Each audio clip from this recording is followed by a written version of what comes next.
വിരലുകളിൽ തലോടിക്കൊണ്ടിരിക്കെ അവൾ ചോദിച്ചു, എൻ്റെ കൈവെള്ളയിൽ ഒരു കവിത എഴുതിത്തരാമോ?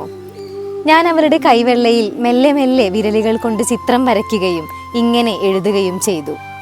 ഇനിയൊരിക്കലും ഒരു ഋതു പിറക്കില്ലിതുപോലെ, നാം തൊട്ട മാത്രയിൽ പരസ്പരം പൂത്തുലഞ്ഞ പ്രപഞ്ചമെന്ന പോലെ.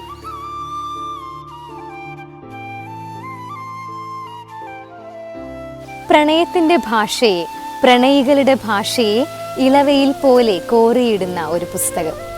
അവൾ എനിക്ക് ഇരുളും വെളിച്ചവും ഇടിയും മിന്നലും മഴയുമെല്ലാമുള്ള എൻ്റെ പ്രപഞ്ചമാണെന്ന് പ്രഖ്യാപിക്കുന്ന ഒരു കാമുകൻ. നീ എനിക്ക് ആരുടെയും പകരക്കാരനല്ല, മറിച്ച് നീ എനിക്കെല്ലാമാണ് എന്ന് സധൈര്യം തുറന്നു പറയുന്ന ഒരു കാമുകി. പെരുമഴയും ആനവണ്ടിയും ചുരങ്ങളും നടപ്പാതകളുമൊക്കെ പ്രണയത്തിൻ്റെ നേർസാക്ഷ്യങ്ങളാവുന്ന ചിത്രം. നീലുവിൻ്റെയും മാധവിൻ്റെയും ഈ കഥ ഉപാധികളില്ലാതെ മനുഷ്യരെ സ്നേഹിക്കുന്നതിൻ്റെ പ്രണയഗീതമാവുന്നു. സ്നേഹത്തിൽ ഭയം പാടില്ല. സ്നേഹം ലഭിക്കുന്ന ഇടങ്ങളെ ഉപേക്ഷിക്കരുത്. എല്ലാ കാലത്തും അത് ലഭിച്ചെന്ന് വരില്ല.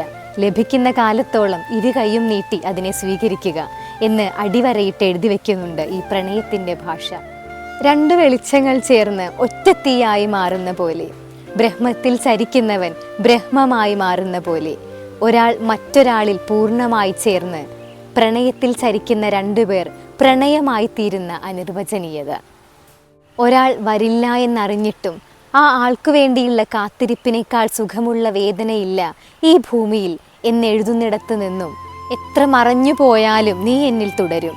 നീയൊരു തുടർച്ചയാണ്, പതർച്ചയല്ല. പ്രേമം ഒരു തുടർച്ചയാണ്, മനുഷ്യനൊരു തുടർച്ചയാണ്, ഈ പ്രപഞ്ചമാകെ ഒരു തുടർച്ചയാണ് എന്നെഴുതി വെക്കുന്നതിലേക്കുള്ള ദൂരമാണ് ബിനീഷ് പുതുപ്പണത്തിൻ്റെ പ്രേമനഗരം എന്ന നോവൽ.